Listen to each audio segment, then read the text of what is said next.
Good morning বন্ধুরা। আজকে হলো সানডে। সকালবেলায় ছাদে চলে আসলাম, দেখলাম ফুল গাছে কী কী ফুল হয়েছে।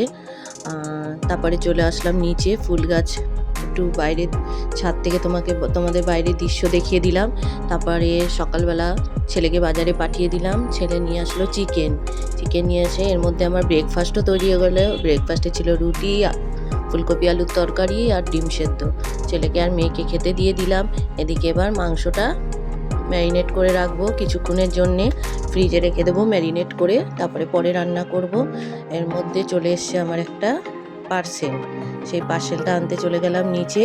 দেখো পার্সেলে ছিল হচ্ছে সিলিন্ডার রেখে সিলিন্ডার রাখার, এটা আর কি সিলিন্ডার টানা হেঁচড়াতে সুবিধা হয় গ্যাস ফুরিয়ে গেলে। তার ওইটার সাথে ছিল একটা লাইটার ফ্রি। লাইটারটা দেখাতে ভুলে গেছি, গ্যাস লাইটার, ওটা দেখাতে ভুলে গেছি। এই দেখো মাংসটা বসিয়েও দিলাম, ভাতও পাশে বসিয়ে দিয়েছি। এখন মাংস প্রায় আমার শেষের দিকে কষানো। আর এদিকে ব্যালকনিতে চলে আসলাম। ব্যালকনি একটা গাছ আমার মরে গেছে, গাছটাকে তুলে ফেলতে হবে। আর দুপুরের লাঞ্চে মাংস আর ভাত, আর কিচ্ছু না। এই যে রান্না হয়ে গেল, এবার মেয়েকে খেতে দেবো। এই যে মেয়ের খাবারও বেড়ে নিলাম। ঠিক আছে বন্ধুরা, টাটা।